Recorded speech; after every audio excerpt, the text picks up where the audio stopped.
Hi there, my name is Yasmin.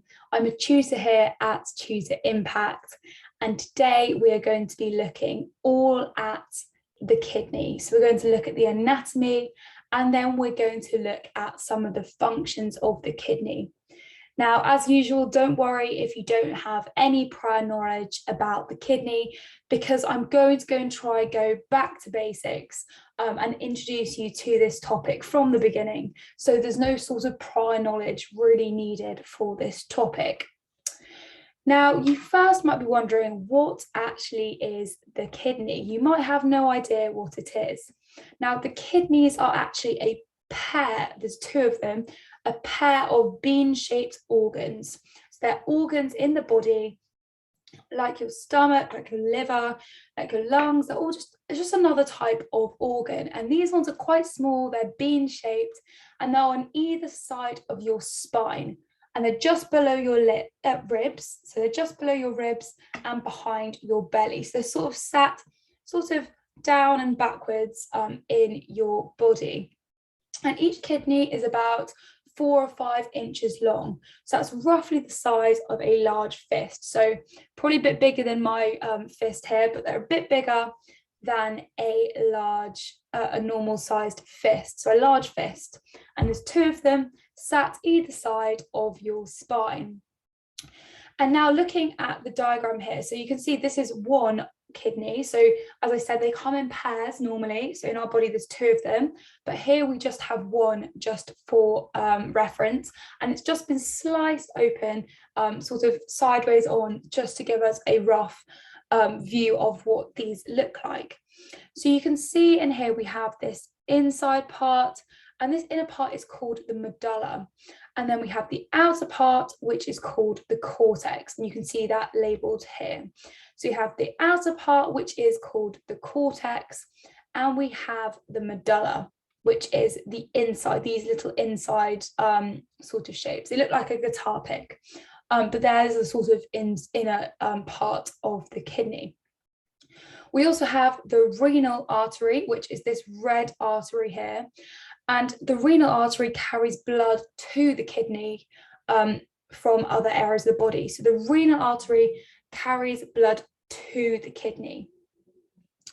And then we have the renal vein, which is this blue one here, and that carries blood away from the kidney. So we have the renal artery bringing blood to the kidney, and we have the renal vein carrying it away.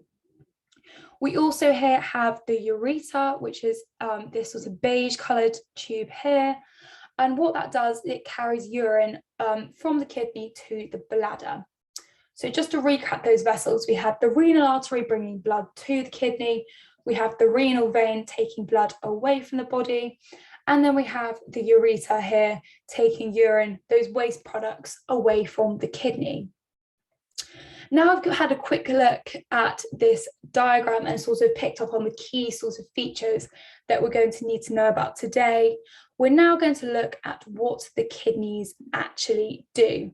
So we've got the same diagram again here for reference. It's just been flipped over. But in summary, what the kidneys do is they filter your blood. So they remove all the waste products that are not needed in the bodily fluid. So they control the body's fluid balance, and they also keep the right levels of electrolytes.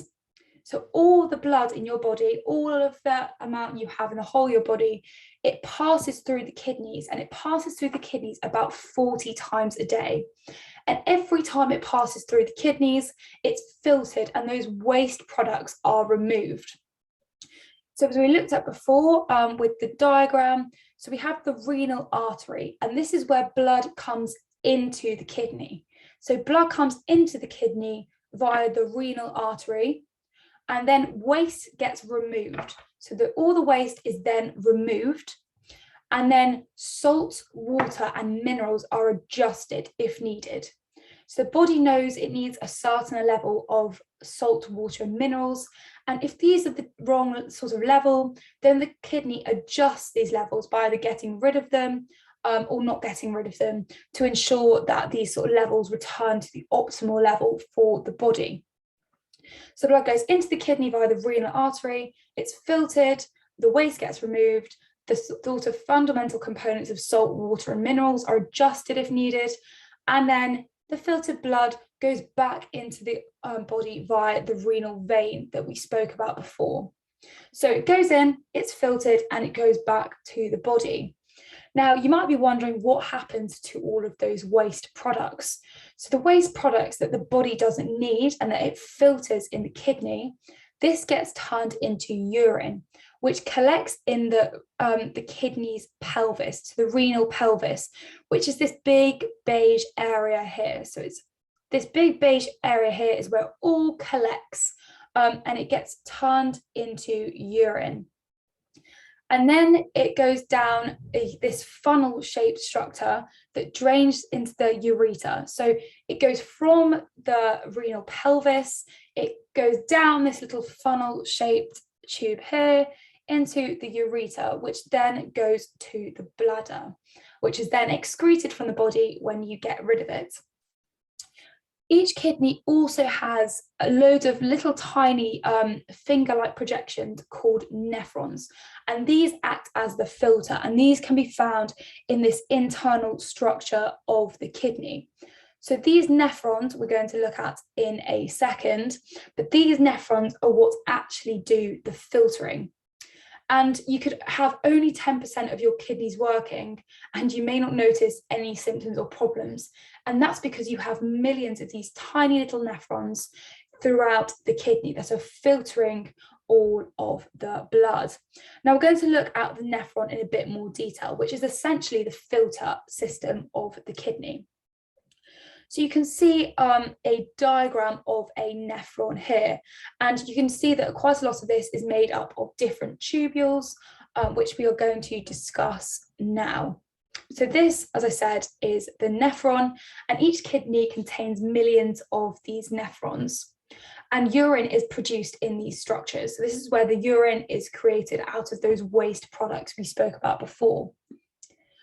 So the Bowman's capsule, which you can see labelled here, this sort of yellowy orange shape here, this comes from the renal capsule, and it surrounds a ball of capillaries called the glomerulus. It surrounds this ball of capillaries called the glomerulus, and this is where the blood comes into the nephron. So the blood from the renal artery we spoke about before, comes into this glomerulus through the blood capillaries. And what surrounds this this ball of capillaries is the the Bowman's capsule, sorry. So glomerulus is the little ball of capillaries, and this is surrounded by the Bowman's capsule. And in this area, the blood is put under high pressure. So the Bowman's capsule puts these capillaries under high pressure. And the result of this is that ultrafiltration of the blood happens. And ultrafiltration involves water, ions, glucose, and other small molecules passing into the tubule. So what happens is, again, the blood comes into the kidney via the renal artery. It then goes into the capillaries, into this ball of capillaries known as the glomerulus, which is encapsulated by the Bowman's capsule. And this is where there's very high pressure. And so the blood is put under this high pressure and ultrafiltration of the blood happens.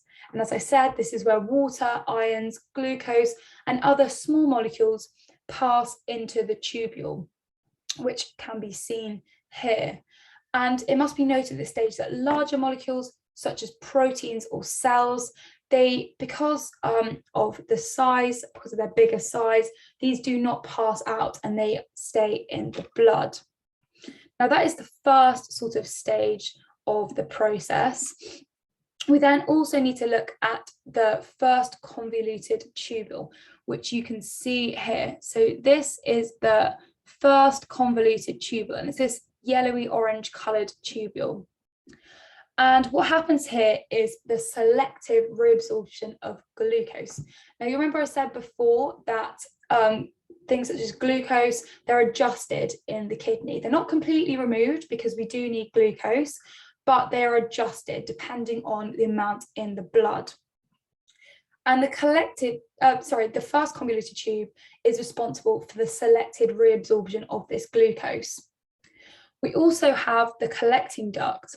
And what the collecting duct, which you can see on the right here, the collecting duct is responsible for the selective reabsorption of water. So again, as I said before, water is adjusted depending on the amount in the body, and this collecting duct is responsible for the selective reabsorption of water. So if more water is needed for the body, then less will be removed from the blood. Similarly, if there's too much water in the body, then more will be absorbed, won't be reabsorbed, sorry, out of the blood. So when you have lots of water, it comes out of the blood, but when there's not enough water, it's kept in so that we don't get too dehydrated. And then all of that water that is a waste product is then sent to the ureter, which is where all the waste collects, as we saw before, and it passes out of the body. Now, the water content of the blood is actually controlled by a hormone called ADH, which we're now going to look at. So ADH is responsible for the reabsorption of water, and the water content is controlled by this hormone. And this hormone ADH, it actually stands for antidiuretic hormone, so ADH, antidiuretic hormone, and different amounts of ADH are released into the bloodstream according to the concentration of the blood plasma. So this water content, the amount of water in the blood, is monitored by a gland in the brain, which is called the hypothalamus. So the hypothalamus detects blood, the water level in the blood. So works out how much blood is going around the body. And if there's too little water in the blood, then this is detected by the hypothalamus. When this occurs, the pituitary gland releases more of this ADH, which is the hormone. And what this does is it causes more water to be reabsorbed in the kidneys. So more water is reabsorbed in the kidneys, and therefore less water is lost in the urine. And this means that blood water level is returned to normal. So just to recap that, where there's too little water, there's not enough water in the blood, this is detected by the hypothalamus in the brain, and then this causes the pituitary gland to release more ADH. And then in turn, this causes more water to be reabsorbed by the kidneys, and less water is therefore lost in the urine. And this means that blood water level returns to normal. However, on the flip side to this, when there is too much water in the blood, again, this is detected by the hypothalamus in the brain, and this causes the pituitary gland to release less ADH. So when there's too much water, the pituitary gland releases less ADH, and this causes less water to be reabsorbed by the kidneys, and more water is therefore lost in urine. And this means that blood water level returns to normal.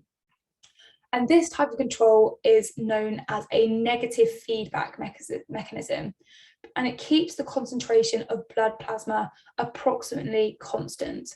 So it makes sure that those water levels in the body remain at a constant level. And we're going to quickly look at a table that is just going to recap what we've just discussed. So you can see here, we started with too little water in the blood. This is where there is a high concentration of blood plasma because there's not enough water balancing that out. And as we saw before, when there's too little water, ADH, the hypothalamus detects this, and the pituitary gland releases more ADH. So when there's too little water, the pituitary gland releases more ADH. And we see the effect of this is that more water is reabsorbed by the nephrons. So more water is released because of that additional ADH. And then the effect on the urine is that it is more concentrated. So less water is lost in the urine, and the urine is more concentrated because there's less water content in that urine. So this is just a slightly different way of looking at it in terms of terminology. So where it's more concentrated, there is less water in it. So less water is being lost from the body. However, when there's too much water, then there is a low concentration of blood plasma because there is more water diluting that, that concentration. And this is detected again by the hypothalamus, which we spoke about before. And therefore, the pituitary gland decreases the amount of ADH that is releasing. So it decreases that volume of ADH that is releasing. And the effect of this, because there is less ADH, less water is reabsorbed by the nephron. So less water is returned back into the blood.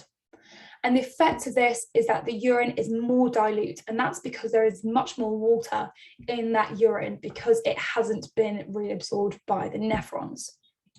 So this is just a summary of how water reabsorption happens in the kidney.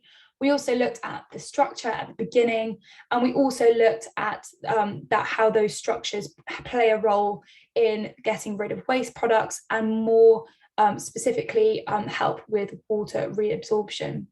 I hope this has been helpful. Again, this was just sort of a beginner's introduction into the topic. I hope it has been helpful. Thanks for watching.